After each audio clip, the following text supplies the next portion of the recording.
Le parc Corot, dans les quartiers nord de Marseille. Samir Miloudi a grandi au pied de ces immeubles.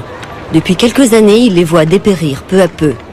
Pourtant, le quartier de son enfance n'est pas une cité HLM, mais une copropriété que ses habitants tentent comme ils peuvent de sauvegarder. Européen ? Oui, comme d'habitude. On nettoie, ça fait plaisir quand même. Voilà, regardez. Voilà, les gens sont obligés de faire eux-mêmes les travaux parce que le syndic ne fait rien. Alors regardez, chacun il peint, l'autre il bricole un peu, chacun il met un peu du sien, mais voilà. Vous trouvez que c'est normal? Tu as acheté tout le matériel? Oui. Tout ça, c'est personne qui m'a aidé, personne qui m'a donné quoi que ce soit. Tout ça, c'est de ma propre poche, de mes sous. On est abandonné, tu as vu un peu. Obligé de le faire nous-mêmes. Aujourd'hui, Cheikh Ali a décidé de repeindre les murs décrépits de son garage. Chacun fait ce qu'il peut avec ses moyens, et on se débrouille comme on peut. On essaye d'un peu de nous débrouiller nous-mêmes, étant donné qu'on est abandonné. Voilà. Le parc Corot, un quartier que plus personne ne gère. À l'extérieur, des espaces verts à l'abandon ou des poubelles non collectées. Et à l'intérieur des immeubles, plus aucun argent pour l'entretien. Là, regardez, en fait, voilà. Ben, c'est les bouts de façade qui tombent sur les gens. Regardez derrière. Regardez là, ça va tomber. Là, ça va tomber, là. Voilà. Ça tombe sur les gens quand ils rentrent chez eux et tout. Voilà, vous pouvez venir voir, regardez. Voilà, les portes sont cassées, hein. Les sonnettes ne marchent même plus. Regardez. Alors, regardez, tout est pourri. Voilà. C'est même pas repeint, rien, même pas un coup de peinture, le syndic. Il s'en fout complètement. Le nettoyage n'est pas fait, c'est pourri. Regardez, il n'y a même pas de lumière. Voilà, regardez, j'appuie, il n'y a rien, ça ne marche pas. Les gens ils montent dans le noir. Les gens qui habitent ici changent les ampoules. Et les gens, à force, moi, ils jettent un peu l'éponge parce qu'ils payent des charges. Tous ces travaux, c'est bien un syndic, la SAGEC, qui devrait s'en occuper. Car les 400 familles de cette résidence privée lui versent des charges pour l'entretien de leur copropriété. Et depuis 30 ans, c'est le même syndic qui gère tous les immeubles. Tous, sauf un. Samir a voulu nous montrer cet immeuble et ses façades fraîchement rénovées. Elle arrive, d'accord. Il y a 10 ans, les 42 copropriétaires du bâtiment D ont changé de syndic. Exit la SAGEC, place à Autim.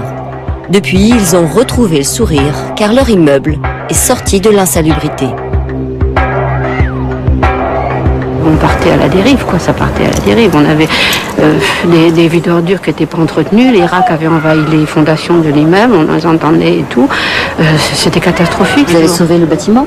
Ah oui, non, on a sauvé le bâtiment. Oui. Comme les autres. Ah oui. Sinon, on nous aurait dit maintenant peut-être ou dans 5 ans, votre bâtiment il est trop abîmé, ça vaut pas le coup de le réparer. Hein. Quand vous voyez que ça arrive au ferraille comme celui de là-bas, on ne sait pas où on va. Hein. Qu'est-ce que vous en pensez?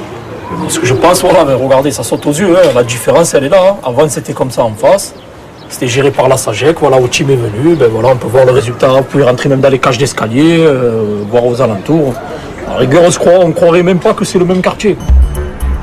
Comment cet immeuble a-t-il été remis à flot avec des charges quasi identiques aux autres bâtiments? Pour les habitants du quartier, la SAGEC n'assumerait tout simplement pas sa mission de syndic.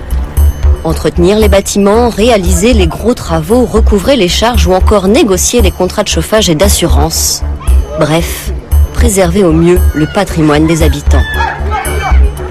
Ce soir, ce syndic défaillant va enfin réunir les copropriétaires du bâtiment H. Et là, en fait, ce soir, c'est l'Assemblée Générale des copropriétaires. Bon, ça fait 2 ans qu'on n'en a pas eu. Et la loi impose que toutes les années, il y ait une Assemblée Générale. Et là, on en a marre ce soir. On va demander des comptes au syndic et ça va chauffer. Samir et les autres copropriétaires vont enfin pouvoir s'expliquer avec ce syndic très fuyant.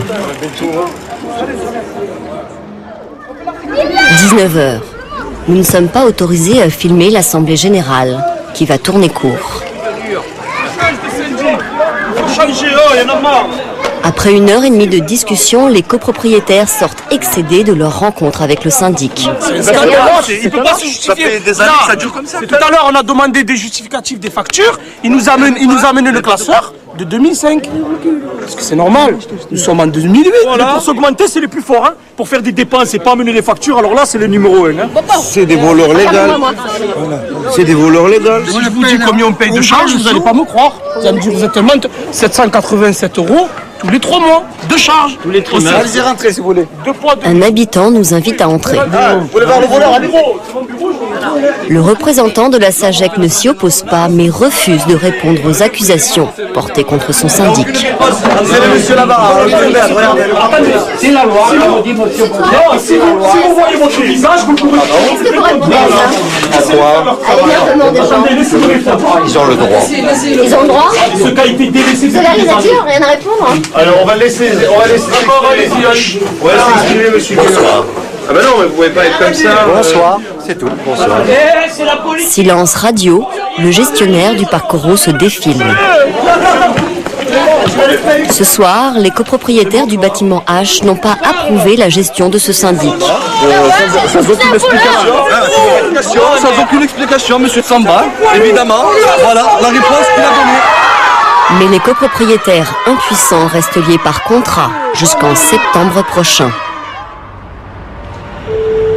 Nous avons contacté la maison mère de la SAGEC, Urbania, le numéro 3 des syndics français. De copropriété, immobilier, d'entreprise et commerciale. Oui. Cela fait 3 mois que j'essaye de joindre une personne responsable de votre syndic. Voilà, je m'interroge aujourd'hui sur les raisons de votre silence. Si ça fait 3 mois que vous nous appelez, on n'est plus à 1 heure près. Bon, ben moi je vais le relancer. Je vous remercie. Au revoir. Dans l'heure et les jours suivants, d'autres relances suivront, mais le directeur régional d'Urbania restera muet. Que va-t-il se passer si les immeubles du parc Corot ne sont pas rapidement rénovés par un nouveau syndic? Un mauvais souvenir inquiète les habitants. Au cœur de la cité, 80 familles vivaient à la place de ce trou. C'était il y a 17 ans. Le bâtiment B était lui aussi géré par la SAGEC. Il était devenu insalubre. Ses habitants ont été indemnisés, leur copropriété rasée. Pour la mairie de Marseille, la destruction des autres immeubles n'est pas encore à l'ordre du jour. Mais peu à peu, les copropriétaires sont en train de céder leurs biens dégradés pour une bouchée de pain à des marchands de sommeil qui se moquent bien de l'insalubrité.